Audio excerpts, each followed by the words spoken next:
దేవునికి మహామహిమ కలుగుగాక. ఈరోజు నేను చెప్పదలుచుకున్నటువంటి అంశం ఏంటంటే, ఏమి నేర్చుకోవాలి,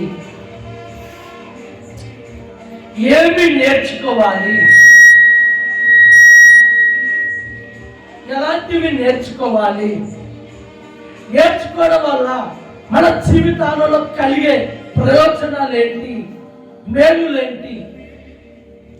ఈరోజు చాలా మంది కూడా మందిరాలకు వస్తూ వెళ్ళిపోతూ ఉన్నారు, కానీ నేర్చుకోవడం లేదు.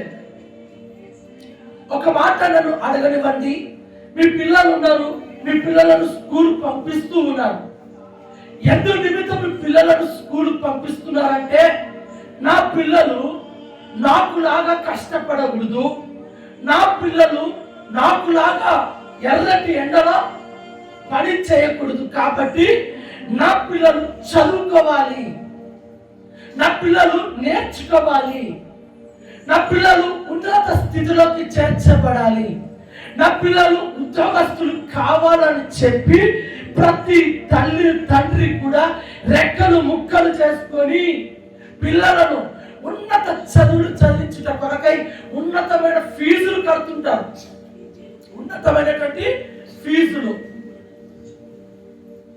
అంత ఉన్నతమైన ఫీజులు కట్టి అంత ఉన్నతమైనటువంటి ఆ యొక్క ప్రైవేట్ స్కూళ్ళలో చేర్పించిన తర్వాత ఆ పిల్లవాడు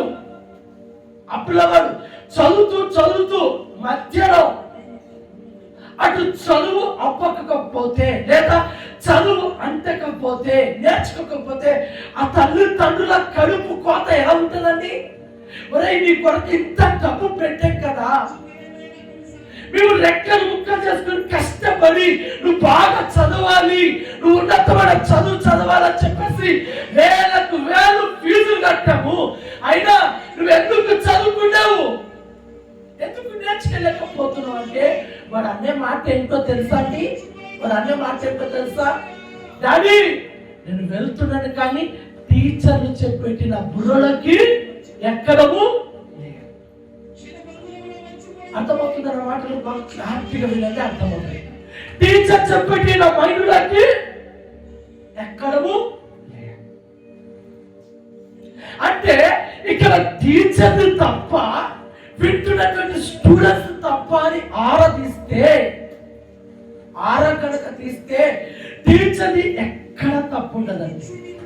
ఎందుకు తప్పు ఉండదంటే, ఇదే టీచరు వాడితో పాటు ఇంకొక 30 మంది కూడా క్లాసులు చెప్తుంది కదండి, 30 మంది కూడా చదువు నేర్పిస్తుంది కదా. మరి 30 మంది కూడా first class, second class, third class 70 మార్కులు 50 మార్కులు వస్తున్నాయి కదా. వీరికి ఎందుకు 20, 10, 5 మార్కులు వస్తున్నాయంటే వీళ్ళందరూ చక్కగా ఇంట్రెస్ట్ పెడుతున్నారు, శ్రద్ధ పెడుతున్నారు. కాబట్టి టీచర్ చెప్పే ప్రతి లెసన్, ప్రతి పాఠం కూడా హృదయంలోకి ఎక్కుతుంది, కాబట్టి వస్తున్నాయి మార్కులు. వాడు ఎక్కడో కూర్చొని అటు చూస్తూ ఇటు చూస్తూ వారిని టచ్ చేస్తూ వీరిని కోకుతూ ఉంటే వీరికి ఏం బుర్రకెక్కుతుంది? దీన్ని బట్టి మీరు అర్థం చేసుకోవాల్సింది ఏంటంటే, స్కూల్ అనబడిన ఈ ప్రార్థన మందిరానికి వస్తున్నాం కదా, చెప్తున్న మేము మా మాటలను బట్టి మీరు నేర్చుకోలేకపోతున్నారు. కారణం ఏంటంటే మీ మైండ్ డిస్టర్బ్ అవుతుంది. మీ మైండ్, మీరు మైండ్ని డిస్టర్బ్ పెట్టినంత వరకు మీరు ఏమి నేర్చుకోలేరు. ఏమి నేర్చుకోకపోతే పనికి రాని వానిగా తయారైనట్టుగా, వింటున్నారా? పనికి రాని వానిగా తయారైనట్టుగా ఈరోజు నువ్వు కూడా పనికి రాని వాడిగా, పనికి రాని దానిగా తయారవుతావు. నీ పిల్లలు పనికి రాని అలా తయారయ్యే చూసి ఎలా గుండెలు బాదుకొని ఏడుస్తావో, నా కన్న తండ్రి, నన్ను సృష్టించిన ఆ తండ్రి కూడా ఎంత ఏడుస్తాడో తెలుసా? ఎంత ఏడుస్తాడు. అయ్యో, నా పిల్లలు మంచిగా చేర్చుకోవాలి, నా రాజ్యానికి రావాలి, నాతో కలిసి సంతోషంగా ఉండాలి, ఆనందించాలి, ఈ బంగారు వీధులలో నడవాలి అని దేవుడు తన స్వరక్తాన్నిచ్చి శరీరాన్ని చంపుకొని ప్రాణ త్యాగం చేసిన దేవుడి ఈరోజు మన అందరం ఏం చేస్తున్నామో తెలుసా? నేర్చుకోలేకపోతున్నాం.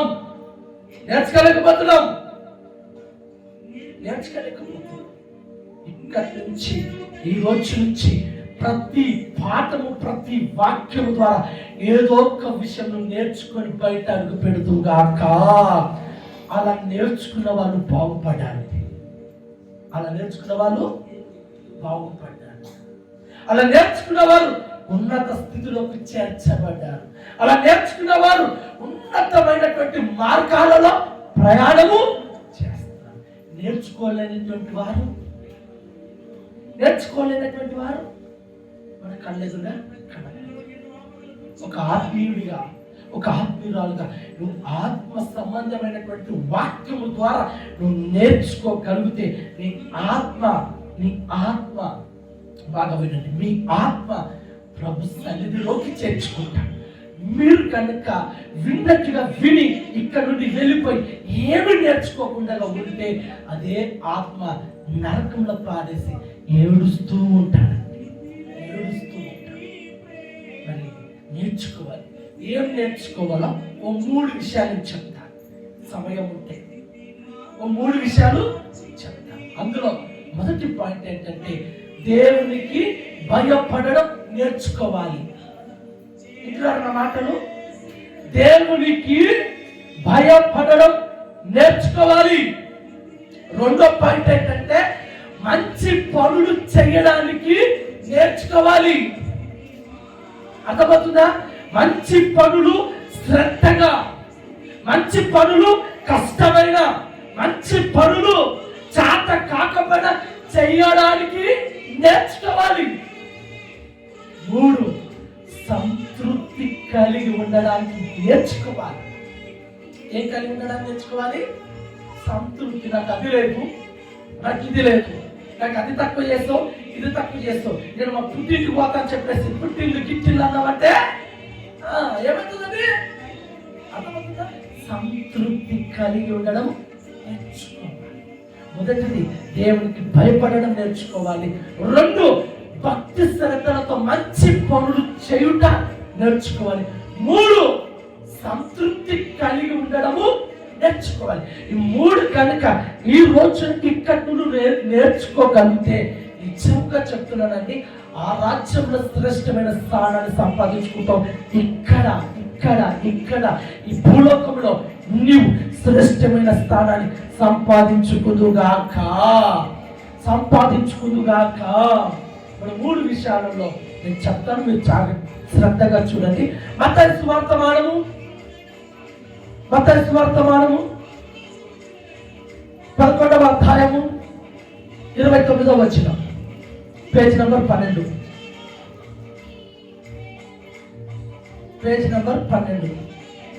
చదవండి. మైక్ తీసుకొచ్చాను, చదివేద్దాం. ఎవరు? ఎందుకంటే పక్కన సౌండ్ వస్తుంది కాబట్టి లైవ్ లో నిలబడడం ఇది కష్టం. హల్లెలూయా 11:29. సాయం చేసే వాళ్ళు ఒక్కరు లేరా? అనాథగా నన్ను వదిలిపెట్టేశారా? హల్లెలూయా, అనాథగా వదిలిపెట్టేశారా? కాలేదే. చదువుతాను, మీరన్నా వినండి. నేను సాత్వికుడను, దీన మనసు గలవాడను కనుక మీ మీద నా కాడి ఎత్తుకొని నా యొద్ద నేర్చుకొనుడి, అప్పుడు మీ ప్రాణములకు విశ్రాంతి దొరుకును. హల్లెలూయా. ఆయన కాడి ఎత్తుకొని, వింటున్నారా? ఆయన కాడి, ఆయన యొక్క నేర్చుకున్న వారికి సులువుగా ఉంటుందంట. ఆయన యొక్క నేర్చుకున్న వారికి భారం అనిపించదు. ఆయన యొక్క నేర్చుకున్న వారికి కష్టం అనిపించదు. ఈరోజు ఆయన కాలి మోస్తున్నావు, ఆయనను నమ్ముకున్నావు, ఆయనను వెంబడిస్తున్నావు, ఆయన మార్గంలో నడుస్తున్నావు, ఆయన మార్గంలో అన్ని చేస్తూ వస్తూ పోతూ ఉన్నావు, కానీ నేర్చుకోవడం లేదు.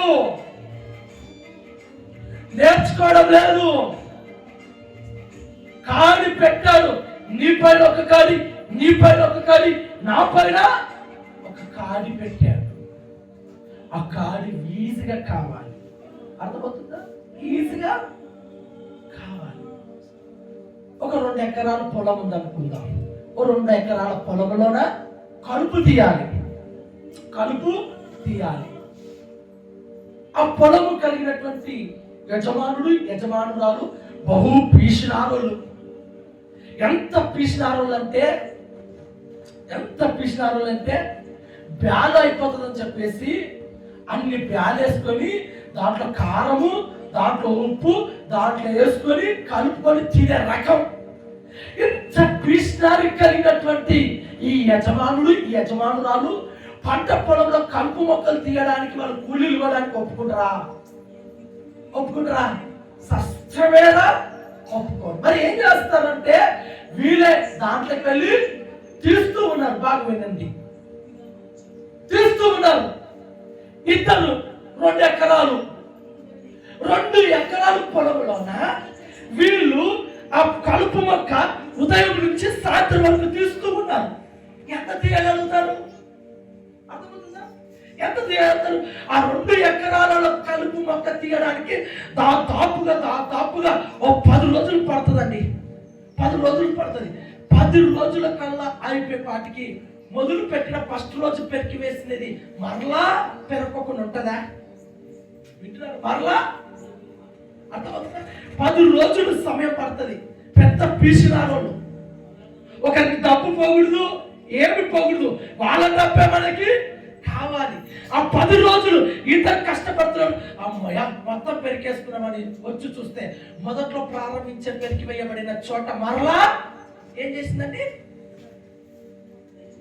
10 మందిని పిలుచుకొని పోతే పోని కూలీలు అని చెప్పేసి 10 మంది చేత ఆ కలుపు మొక్కలు పెరికి వేసేసుకుంటే మరలా పెరగడానికి అవకాశం ఉంటుందా? అర్థమవుతుందా? అంటే నేనేమంటే ఈ కాడు అనేది ఆయన దగ్గరకు వస్తే ఆయన నీకు పరుగా పెట్టాడు, భారంగా పెట్టాడు, ఏడ్చదానిగా పెట్టాడు, గుడిగా దానిగా పెట్టాడు. ఎలా పెడతాడంటే సులువుగా పెట్టేస్తాడు. మీకు అర్థమే భాష చెప్తాను. పినిస్ ఉందంటే మీ దగ్గర పినిస్ ఎంత సులువుగా ఎత్తేస్తారు? పినిస్ని ఎంత సులువుగా ఎత్తేస్తారు? పినిస్ ప్లేస్లోన అంతలా రాడు పెడతాం అనుకోండి. ఇప్పుడు లేపగలుగుతారా? కండలు వచ్చినోడైతే జిమ్కి వెళ్ళినోడైతే ఈజీగా లేపగలరు. వారికి మించిన బరువు పెట్టే అలా మించిన బరువు మొయ్యగలిగిన నాదుడు లేదా ఆ గొప్పవాడు ఎవరున్నాడంటే యేసుక్రీస్తు తప్ప మరెవ్వరు కూడా నీ కాడిని, నీ కష్టాన్ని, నీ దుఃఖాన్ని, నీ శ్రమలు, నీ కన్నిటి దుఃఖమును అన్నిటిని సులువుగా చేసి పాడేయలేడు. ఆయన సులువుగా చేయాలంటే ఆయన కాడిని మోస్తున్న నీవు ఆయన యొద్దకు రావాలి. ఆయన యొద్దకు రావాలి. ఎక్కడ వస్తున్నామండి? ఎక్కడ వస్తున్నాం? వచ్చావు ఇక్కడికి, మంచిదే. ప్రార్థిస్తున్నావు, మరి మంచిదే. కానుకలు సమర్పిస్తున్నావు, ఇంకా మంచిదే. దశమభాగాలు ఇస్తున్నావు, ఇంకా మంచిదే. కానీ ఆయన యొద్ద ఏం నేర్చుకుంటున్నావు? అర్థమవుతుందా? ఆయన కాడిని మోస్తూ ఆయన యొద్దకు వచ్చి నేర్చుకోవాలి. అప్పుడే దేవుడు నీకు విశ్రాంతిని కలగచేస్తాడు. విశ్రాంతి అనే మాటకు ఎప్పుడు వస్తుంది తెలుసా అండి? ఎప్పుడు వస్తుంది? చచ్చిపోయే వరకు వస్తుంది విశ్రాంతి అనే పదం. వారికే కదా విశ్రాంతిలోకి. శాంతి కాదు నేను చెప్పేది. ఎవరు? విశ్రాంతి. చనిపోయిన తర్వాత మీ ప్రాణములకు విశ్రాంతి దొరుకునుగాక. కాడి మోస్తున్న నీవు దేవుని యొద్దకు చేరి ఆయన యొద్ద నేర్చుకోవాలి. వాటిలో మొదటిది ఏంటంటే దేవునికి భయపడడం నేర్చుకోవాలి. తీయండి, ద్వితీయోపదేశ కాండము 4వ అధ్యాయము 10వ వచనం, పేజ్ నెంబర్ 148. 148 page number. చదువుతారా? హల్లెలూయా, దేవునికి మహిమ కలుగును గాక. ద్వితీయోపదేశ కాండము 4వ అధ్యాయము 10వ వచనం, పేజీ నంబర్ 148. చదువుతాను, వినండి. నీవు హోరేపులో నీ దేవుడైన యెహోవా సన్నిధిని నిలిచి ఉండగా యెహోవా నా యొద్దకును ప్రజలను కూర్చుము, వారు ఆ దేశం మీద బ్రతుకు దినములన్నీ నాకు భయపడ నేర్చుకొని తమ పిల్లలకు నేర్పునట్లు వారికి నా మాటలను వినిపించదనని ఆయన నాతో చెప్పిన దినముల గురించి వారికి తెలుపుచున్నాను. హల్లెలూయా, హల్లెలూయా. ఇక్కడ ఒక గుంపు కనపడుతుందండి. ఈ గుంపు పేరు ఏం పేరు అంటే దేవునికి భయపడని గుంపు. ఒక గుంపు కనపడుతుంది. ఈ గుంపు పేరు నీ పెట్టుకున్న పేరు ఏంటంటే దేవునికి భయపడరు. ఎన్ని శ్రమలు పెట్టినా భయపడరు, ఎంత శాపం పెట్టినా భయపడరు, ఎంత నలగొట్టినా భయపడరు. భయం అనేది వీళ్ళకి లేదు. ఇశ్రాయేలు ప్రజలను ఐగుప్తుల నుండి విడిపించి ఐగుప్తు బానిస బ్రతుకు కన్నీల దుఃఖముల మధ్య వేచాడుతున్న వీరిని విడిపించి వాళ్ళ మధ్యలో ఎన్నో ఎన్నో కార్యములు చేసిన దేవునికి మాత్రము భయపడడం లేదు. పైగా దేవుడికే ఎదురు మాట్లాడుతున్నారు, సేవకుడికి ఎదురు మాట్లాడుతున్నారు. వీళ్ళు అనేక సార్లు దేవునికి ఎదురు మాట్లాడుతూ అది చేస్తూ ఇది చేస్తూ భయపడక చిట్ట చివరికి పాలు తేనెలు ప్రవహించే దేశానికి సమీపముగా ఉన్నారండి. సమీపముగా ఇప్పుడు ఆ దేశంలో అడుగు పెట్టాలంటే, బాగా వినండి, ఆ దేశంలో అడుగు పెట్టాలంటే వీళ్ళు ఇప్పటి నుంచన్నా భయపడడం నేర్చుకోవాలి. ఇప్పటి నుంచన్నా అంటే అంతవరకు భయం లేదు. మరి ఆ పాలు తేనెలు ప్రవహించే ఆ దేశంలో నువ్వు రావాలి, నువ్వు చేర్చబడాలి, మంచి ఆహారము మంచి పంటలు నువ్వు చేయాలి అంటే దేవుడికి భయపడాలి కదండి. దేవుడికి భయపడాలి కదా. ఎవరికి భయపడుతున్నాం మనం? ఎవరికి భయపడుతున్నాం? చెప్తున్నా తల్లిదండ్రులకు భయపడతలేదు, తల్లిదండ్రులకు భయపడడం లేదు. అధికారులకు భయపడుతున్నామా? అధికారులకు భయపడలేదు. స్నేహితులకు భయపడుతున్నామా? ఎవరికి భయపడను కూడా. నా అంతటోడే లేడు, నేనే గొప్ప హీరో అని వాడేదో పట్టుకొని పోతుంటాడు. కానీ ఒక్కరికి మాత్రం వాళ్ళు భయపడతారండి ప్రజలు. ఒక్కరికి మాత్రం వాళ్ళ భయపడతారు. ఎవరో తెలుసా వాళ్ళు? ఎవరండి? ఎవరు ఉన్నారా? ప్రాణంతో లేని వాళ్ళు. హల్లెలూయా. ఊపిరి కలిగిన వారందరూ హల్లెలూయా. ఆకలి అవుతుందని అన్న వాళ్ళు హల్లెలూయా. ఆకలి అవుతుందా? దేవుని స్తోత్రం కలుగును గాక. వింటున్నారా? ఒక్కడికి భయపడతారు. వాని పేరే సాతానుడు, వాని పేరే దుష్టుడు. బహుశా ఇంత హ్యాపీగా కూర్చొని ఇంత చక్కగా నవ్వుతున్నాం అనుకుందాం. ఇంత చక్కగా నవ్వుతూ వింటూ ఉన్నారు ఆశ్చర్యకరంగా. ఇప్పుడే ఈ మందిరంలోన దేవుడి పనులు నా వెనక సాతాను ప్రత్యక్షమైతే అయినా ధైర్యవంతుడే. చెప్తాను విన్నది ఆయన, ఎందుకంటే అన్న ఉండాలి అని. మీ ఇంట్లో ప్రత్యక్షమైతే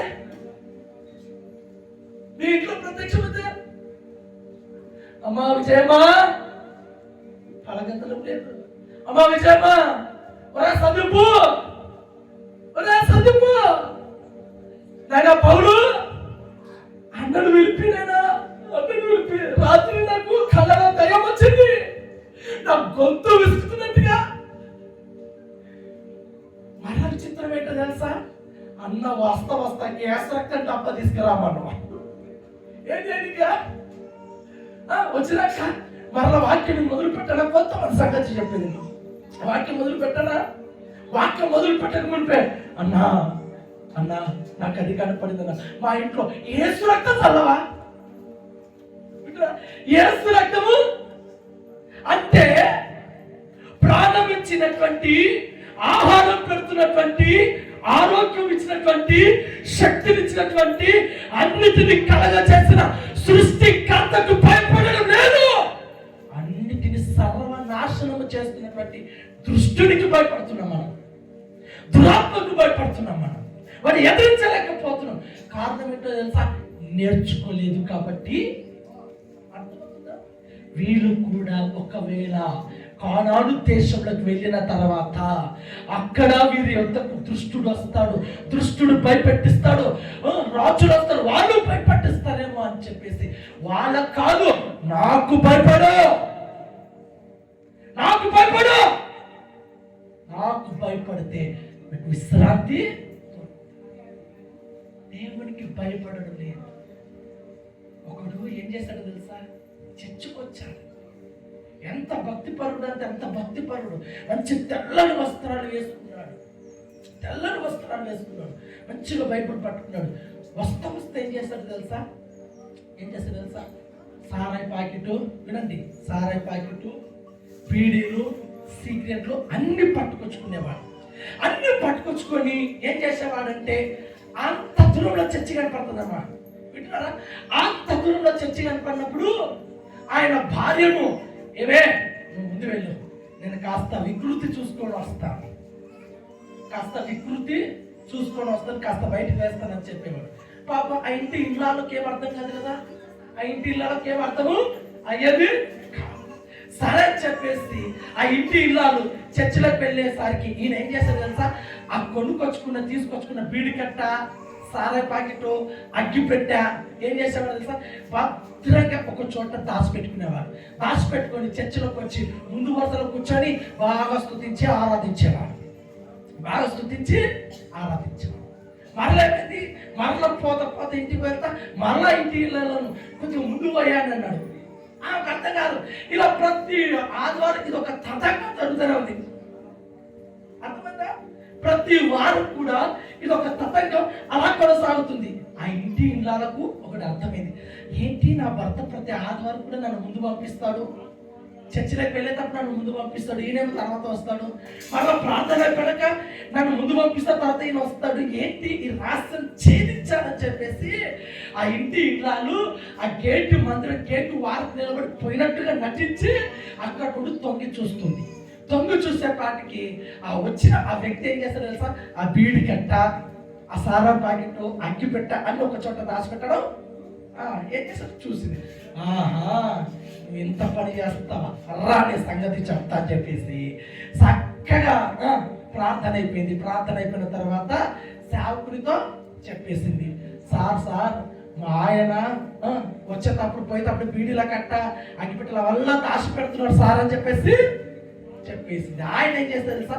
మరుసటి వాళ్ళని పిలిచి ఏంద్రా నీ భార్య చెప్తుంది బీడీలు అగ్గిపెట్టి ఆడ దాచిపెట్టి వచ్చినావంట కదంటే, అవును నా దాచిపెట్టలే, నా తోడు, నా పిల్లల తోడు.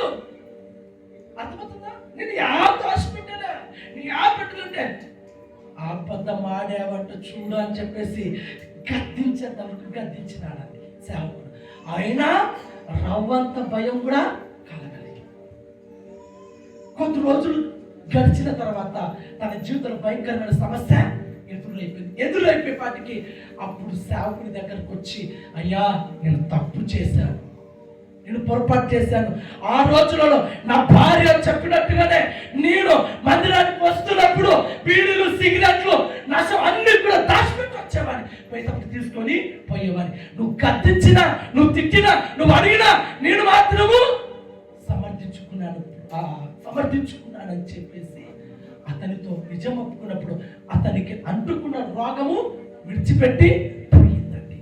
ఆయన ఎవరో కాదు, మన సంఘ కాపరి, మా నాన్నగారే. ఆ రోజు తొలి దినాలలో మా నాన్ననే క్రీస్తు రాజయ్య గారు గత సంవత్సరం పిలిపిస్తుంటే కదా, ఆయన దగ్గరికి వెళ్ళేటప్పుడు వచ్చేటప్పుడు వీడియోలు సిగ్నల్ దాచిపెట్టి భయం లేకోకుండా మందిరానికి వచ్చేవాడు, భయం లేకోకుండా మందిరంలోకి వచ్చినవాడు, భయం లేకోకుండానే అన్ని చేసేవాడు. పోత మరలా తీసుకొని భయం. ఒక్క రోగం వచ్చేపాటికి నడినెత్తిన మొదలుకొని అర్రకాలంత వరకు కూడా భయం పుట్టుకుందంటే అర్థమవుతుందా? అప్పుడు శాపుడి దగ్గరకు వచ్చి మా నాన్నగారు, నన్ను క్షమించయ్యా, నా భార్య చెప్పినట్టుగా నేను తప్పు చేస్తాను. మరి ఎంతమంది ఈ రోజులో మందిరానికి వస్తూ తప్పులు చేసేవాళ్ళు లేరా? సంఘానికి వస్తూ పొరపాట్లు చేసేవాళ్ళు లేరా? ఎంతకాలము దేవుని భయపడక, ఎంతకాలము దేవునికి లొంగక లోపడక, ఎన్ని రోజులు ఈ పాపిష్టి పనులు చేస్తావు? ఈ పాపిష్టి పనుల ద్వారా, ఈ తప్పుడు ద్వారా దేవుని భయపడకూడదు. తిరుగుతుంటే ఏదో ఒక రోజు ఏదో ఒక రోగం నేను కమ్మకపోతుంది. కమ్ముకుంటుంది నిన్ను రోగం, కమ్ముకుంటుంది దుష్టుడు నిన్ను. అప్పుడు భయపడతావా? రోగం వచ్చిన తర్వాత భయమా? శోధన వచ్చిన తర్వాత భయమా?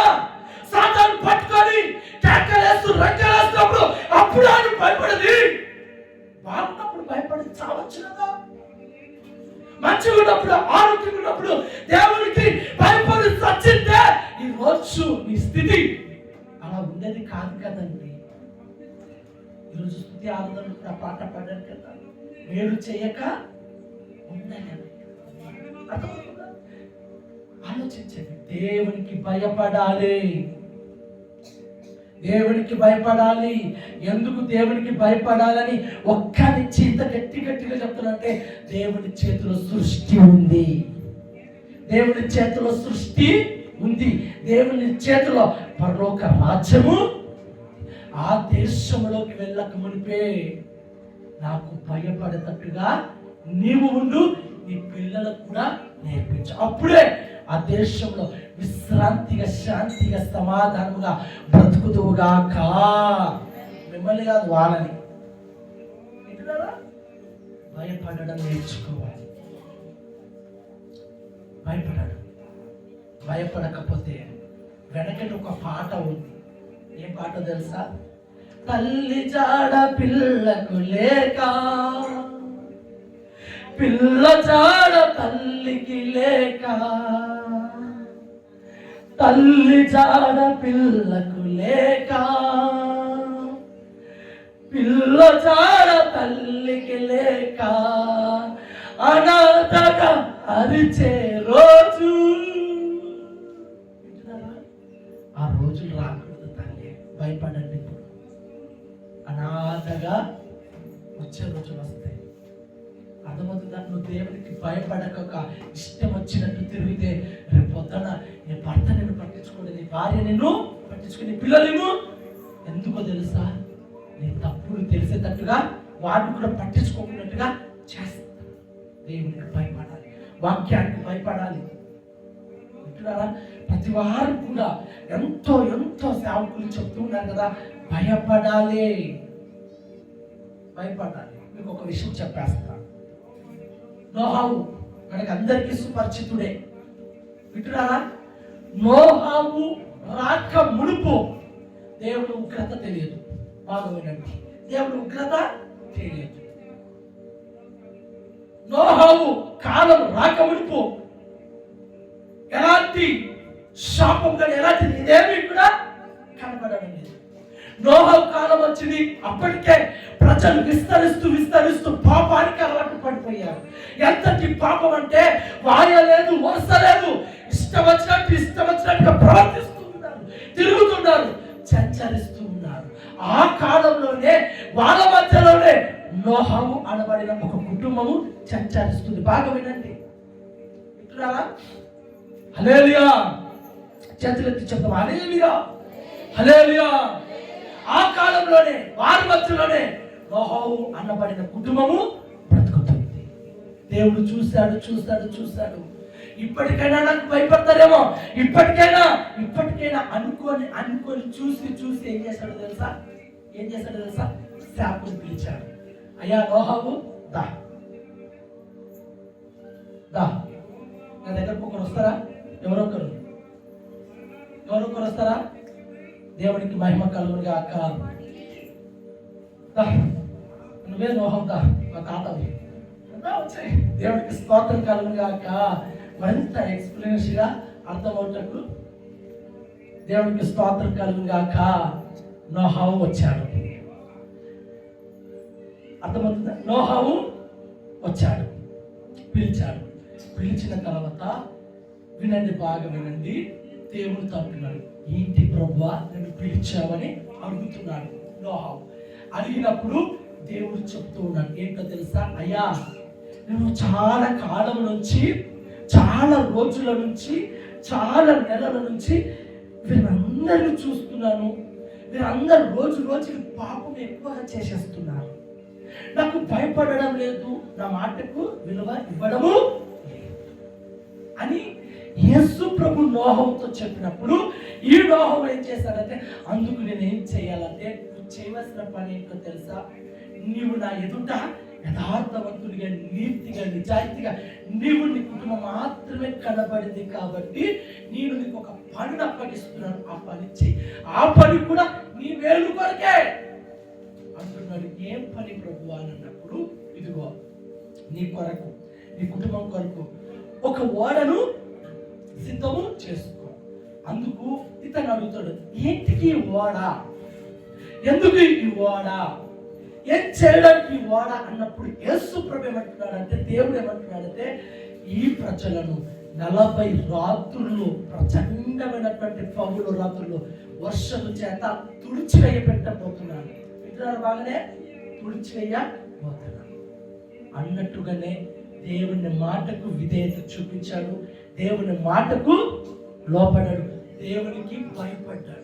ఇక్కడ గమనించవలసిన విషయం ఏంటంటే, నోహవు ఒక్కడే కాదు, అతని కుటుంబం కూడా, వింటున్నారా? బాగా గమనించండి. పిలిచింది నోహవుని, దేవుడు పిలిచింది, ఇంటిలో పాటు పిలవలేదు. కానీ ఈ నోహవు వెళ్ళి తన కుటుంబానికి ఏ విధంగా చెప్పిండాలా, ఎంతగా భయపట్టించి చెప్పిండాలా? ఆ భయానికి, ఆ భీతికి ఇంటి వాళ్ళు కూడా, వింటున్నారా, ఇంటి వాళ్ళు కూడా ఇతనికి సహకరించేటట్టుగా చేశారా, చేయలేదా? రక్షించబడినారా లేదా? దేవునికి లోపడాలి, దేవునికి భయపడాలి. నోహావుతో దేవుడు చెప్పాడు, నోహావు వచ్చి భార్య పిల్లలను కూర్చోబెట్టుకొని మనము ఇదిగో ఓడను చేసుకోవాలంట, దేవుడు ఇలా చేయబోతున్నాడు అన్న మాటకు భయపడి లోపడి విధేయత చూపించి కట్టుకోవడం మొదలుపెట్టాడు. ఈరోజు నేను చెప్తున్నాను ఈ మాట, దేవుడు మూలంగా మీ జీవితాలను కట్టుకోండి, మీ బ్రతుకులను సరిచేసుకోండి. వాక్యము చేత రక్షించబడతారు, నెమ్మది కలిగిన చోటికి చేర్చబడతారు అన్నట్టుగానే వారు చేశారు, రక్షించబడ్డారు, నెమ్మది కలిగిన చోటికి వల్ల. అర్థమవుతున్నమాటలు, దేవునికి భయపడిన వారు చరిత్రలో బాగుపడినట్టుగానే రాయబడింది. చరిత్రలో వింటున్న మాటలు చరిత్రలో బాగుపడినట్టుగానే ఉంది. దృష్టికి భయపడిన వాళ్ళు మాత్రం బాగుపడినట్టుగా. ఇప్పుడు అడుగుతున్నాను, ఒక సేవకునిగా, ఒక ఆత్మీయ తండ్రిగా అడుగుతున్నాను, నువ్వు దేవునికి భయపడతావా, సాతానుకి భయపడతావా? దేవునికి భయపడడం నేర్చుకుంటావా, సాతానుకి భయపడడం నేర్చుకుంటావా? ఏదో ఇద్దరు వచ్చేసి ఏదో చెప్పేపాటికి భయము గుండె లోతులకి రాణించుకో. దేవునికి భయపడడం నేర్చుకో. అలా నువ్వు భయపడితే పాడు తేనెలు ప్రవహించే దేశంలోకి ఆ ప్రజలను తీసుకెళ్ళినట్టుగా నిత్య ఆనందము మహిమ కలిగిన ఆ పరమ రాజ్యంలోకి మీరు నేను ప్రవేశించదుగాక. ఆగండి ఆగండి ఆగండి, అందరు కాదు. ఎవరైతే భయపడతారో వారు మాత్రమే, ఎవరైతే భయపడతారో వారు మాత్రమే దేవుని రాజ్యంలోకి ప్రవేశించుదుగాక. ఆమేన్. హల్లెలూయా. రెండో పాయింట్ చెప్పాలా? రెండో పాయింట్ ఏంటంటే, మంచి పనులు చేయుటలో శ్రద్ధగా నేర్చుకోవాలి. ఎలా నేర్చుకోవాలి? మంచి పనులు చేస్తున్నారు, చెయ్యడం లేదంటలే నేను, బాగా వినండి. మంచి పనులు అన్యులు చేస్తున్నారు, మనము చేస్తున్నాం. వాళ్ళు చేస్తున్నారు, మనం కూడా కానీ మనకంటూ ప్రత్యేకత ఉండాలా వద్దా? తీయండి. తీతుకు రాసిన పత్రిక 3వ అధ్యాయం 14వ వచనం, 194 198 పేజ్ నెంబర్. త్వరగా సమయము అయిపోతూ ఉన్నది. దేవుడు 198 3వ అధ్యాయము 14వ వచనం చదువుతాను, వినండి. మన వారును నిష్ఫలలు కాకుండా నిమిత్తము అవసరమును బట్టి సమయోచితముగా సత్క్రియలు శ్రద్ధగా చేయుటకు నేర్చుకొనవలెను. హల్లెలూయా, హల్లెలూయా. శ్రద్ధగా సత్క్రియలు, మంచి పనులు చేయుట నేర్చుకుందుముగాక. చెప్పరా అవి అలవాటు ఉంటేనే కదా నా చెప్పేది. ఏ పనులవి? సత్క్రియలు, మంచి పనులు. ఎలా చేయాలి? శ్రద్ధగా. మరి ఏంటో అవి అక్కడే ఒక మాట చూపిస్తాను, చూడండి. 3వ అధ్యాయము 1వ వచనం, అధిపతులకును అధికారులకును లోబడి విధేయులుగా ఉండవలెను. హల్లెలూయా.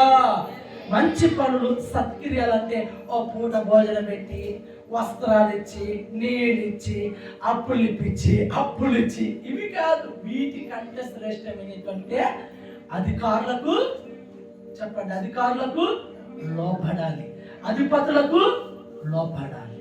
1 లోబడాలి, 2 ఏం చేయాలంటే లోబడిన నీవు విధేయత చూపించాలి. అర్థమవుతుందా? 1 లోబడాలి, 2 విధేయత చూపించాలి. ఇంకా అక్కడ చూడండి, ప్రతి సత్కార్యం చేయటకు సిద్ధపడి ఉండవాలను, మనుషులందరి ఎదుట సంపూర్ణమైన సాత్వికమును కనపరచుచు. అర్థమవుతుందా? 1 విధేయత చూపించాలి, 2 లోబడి ఉండాలి, 3 మనుషులకు సత్కార్యం చేయటకు సంపూర్ణంగా ఏం చేయాలి? సాత్విక మంచి మనసు కలిగి ఉండాలి. 3 4 ఏం చేయాలంటే ఎవరిని దూషింపక. 4 ఎవరిని దూషించకూడదు. మనకు వచ్చేటివే. దూషించకపోతే 4 ఆడదు, కడుపేమో ఒప్పుకోదు, దూషించాలి. అర్థమవుతుందా? 4 ఏంటిది? జగడములు. అబ్బా, కొట్లాట లేదు, మేము మాత్రం కొందరు ఉంటారు ఎక్కడో కొట్లాట జరుగుతుందంటే ఇక్కడ నుండి వెళ్ళిపోతుంటారు. జగడము. అర్థమవుతుందా? జగడం ఆడని వారును శాంతులై ఉండవలెను. అది మంచి పనులు. ఇలా అన్నం పెడితే మంచి పని, వస్త్రం ఇస్తే మంచి పని, అప్పులు ఇప్పిస్తే మంచి పని, అప్పులు ఇస్తే మంచి పని, లేదంటే కాసేపు ఇంటిలో చేర్చుకోవడం మంచి పని కాదు. ఇవి కూడా మంచి పనులే కాదట్లేదు. వీటికంటే మరింత మంచి పనులు ఏవైనా ఉన్నాయంటే అధిపతులకు లోపడాలి, అధికారులకు లోపడాలి, విధేయత చూపించాలి, సత్కార్యము సంపూర్ణంగా చెయ్యాలి. సగం చేసి మొదలు పెట్టకూడదు, దూషించకూడదు, ఒకరిని తిట్టుకోకూడదు, కుడుకోకూడదు. అర్థమవుతుందా? దూషించకూడదు, గొడవలు పెట్టుకోకూడదు. ఒకవేళ వాళ్ళ మీద నిందలేసి అవమానాలేసి గొడవ పెట్టుకోవడానికి నీ ఇంటి ముందుకు వచ్చి నువ్వేం చేయాలి? భక్తిగా మోకరించి ప్రార్థన. అవి కదండి మంచి పనులు, అవి కదా మన జీవితాన్ని నిలబెట్టేటివి, అవి కదా. అర్థమవుతున్న మాటలు తొందర చెప్పేసి ముగించేస్తున్నాడు. నువ్వు జగడం ఆడుతుంటే నువ్వేం నేర్చుకున్నవాడు ఇంత మందిరానికి వస్తావు. అర్థమవుతుందా? ఒక తల్లి ఏం చేసిందంటే మన మందిరానికి వచ్చేది అప్పట్లో ఎంతో బాగా ఉండేది. ఆ తల్లి ఇంటికాడ పోయిన తర్వాత రోజు కూడా వెళ్ళానంట. నేను ఆ పక్కింటికి ప్రార్థనకి వెళ్ళాను. ఆమె చెప్తుంది, అన్నా ఈమెకు నువ్వేం నేర్పిస్తున్నావు అన్నా నన్ను అడుగుతుంది గట్టిగా. పక్కింటికి ప్రార్థనకి వెళ్తే, అన్నా ఈమెకు నువ్వేం నేర్పిస్తున్నావు? కొట్లాడమని నేర్పిస్తున్నావా? గొడవ పెట్టుకోమని నేర్పిస్తున్నావా?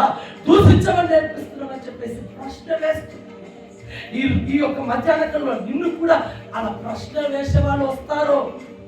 అందుకే గొడవలు పెట్టుకోకూడదు, దూషించకూడదు, తిట్టకూడదు, గుడకూడదు. దేవుడే చూసుకుంటాడు. దేవుడే న్యాయం తీర్చుట నీ పని నా పని. న్యాయం తీర్చేవాడు ఒకడు ఉన్నాడు, ఆయన చేతికి కొట్లాట పెట్టుకోవద్దు, గొడవ పడద్దు, ఇంకా ఎవరిని దూషించద్దు, శపించద్దు. అవి కదండి మంచి పనులు, అవి మంచి పనులు.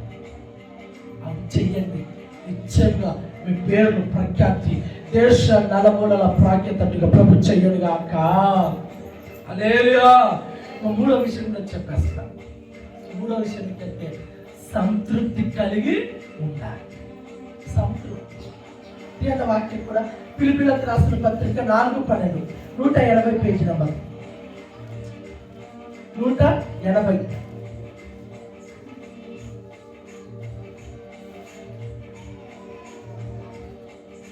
11వ వచనం చదువుతాం. త్వరగా తీయండి, పేజీ నంబర్ కూడా చెప్తున్నాను. 180 పేజీ నంబర్, 180 పేజీ నంబర్, 4వ అధ్యాయం 11వ వచనం. నాకు కొదవ కలిగినందున నేను ఇలాగూ చెప్పుటలేదు, నేను ఏ స్థితిలో ఉన్నానో ఆ స్థితిలో సంతృప్తి కలిగి నేర్చుకొని ఉన్నాను. హల్లెలూయా. దేవునికి మహిమ కలుగును గాక. సంతృప్తి లేని వాళ్ళు హల్లెలూయా. సంతృప్తి అంటే ఏంటో తెలుసా? తక్కువయింది అని చెప్పకోకుండా ఉన్న దానితో సర్దుకొని పోవడం. ఈరోజు ప్రతి కుటుంబంలో అది లేదు. ప్రతి కుటుంబంలో సర్దుకొని పోవడం అనేది లేదు. పైగా ఈ క్రిస్మస్ పండుగ వస్తుంది కదా, ఇప్పుడు పోటీలు ఉంటాయి. ఇంకా పోటీలు, యా పోటీలు ఇవి? యా పోటీలు? చీరల పోటీలు. పట్టు చీర పట్టుకుంటే పట్టు చీర, కొట్టే కొట్టు చీర. అర్థమవుతుందా? వచ్చిన దాంతో సంతృప్తి కలిగి ఉండాలి.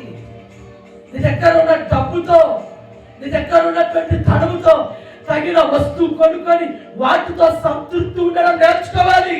అలా సంతృప్తి లేక ఆశలు పడి కోడారించి అప్పులు చేసి కొనుక్కున్న ప్రతి ఒక్కరు నాశనం అయిపోయారు. ఈరోజు నువ్వు నాశనం కాకూడదు. అర్థమవుతుందా?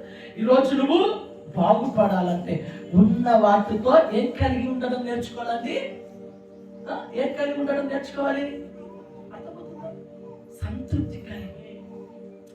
రోజు నీ కాడ లేదేమో, పక్కన వాళ్ళ దగ్గర ఉందేమో, పక్కన వాళ్ళ దగ్గర ఉందేమో, నీ దగ్గర లేదేమో, నీకు పెట్టలేకపోవచ్చు, ఇవ్వలేకపోవచ్చు. ఏం చేయాలి? ప్రభువా, నాకన్నా ఇది దొరికింది దేవా. రోడ్డు మీద ఉన్న కత్తి కూడా దొరకడం లేదు. అర్థమవుతుందా? నాకన్నా ఈ మంచి వస్త్రాలు దొరికాయి ప్రభు, 500 విలువ కలిగిన బట్టలు దొరికాయి. రోడ్డు మీద దొరకక 100 రూపాయలు 50 రూపాయలు బట్టలు తెచ్చుకున్న వాళ్ళు ఆ లిస్టులో నేను కూడా ఉన్నాను.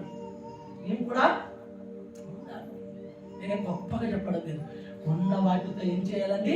సంతృప్తి కలిగి ఉండడం నేర్చుకోవాలి. అర్థమైందా? అంతస్తులకు ఎక్కి విలువలకు పోయి పొగడతలకు పోయినామంటే అనుకో, మన కాళ్ళు ఎరుగుతాయి, చేతులు కూడా ఎరుగుతాయి. సంతృప్తి కలిగి ఉండడం నేర్చుకోవాలి. హల్లెలూయా. ఏంటో మరి ఇంత సీరియస్ అయిపోయారు, ఏంటో బహుశా మరి ఏదైనా తక్కువ రాకూడదు, కానీ చీర, గాజు, నగలు, అవసరమైతే నడుముకు వడ్డానం, వీటి వరకు ఆడబడే కమ్మలు. పాప మా మగవాళ్ళు చూడండి, ఏదో పంచంటే చాలు, ఏదో అయిపోతే ఇల్లు కలుస్తే. హల్లెలూయా. సంతృప్తి కలిగి ఉండడం నేర్చుకున్నాం. అది నేర్చుకున్నప్పుడు నువ్వు బాగుపడతావు. నిజంగా చెప్తున్నాను.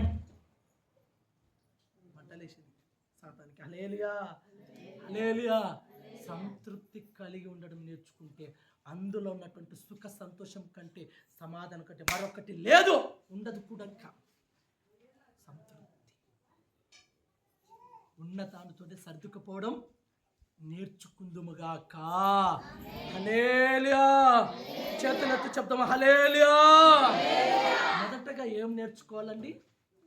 ఏం నేర్చుకోవాలా? పారిపోవడం నేర్చుకోవాలా? పారిపోవడం ఏం నేర్చుకోవాలా?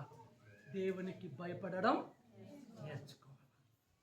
రెండోది ఎవరికి ఏం నేర్చుకోవాలా?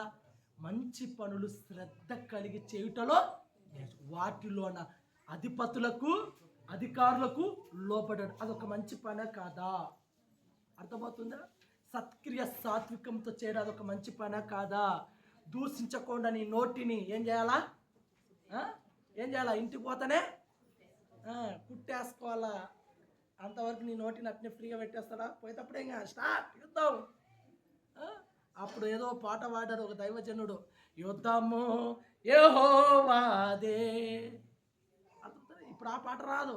యుద్ధము ఏది తక్కువైనా. అర్థమవుతుందా?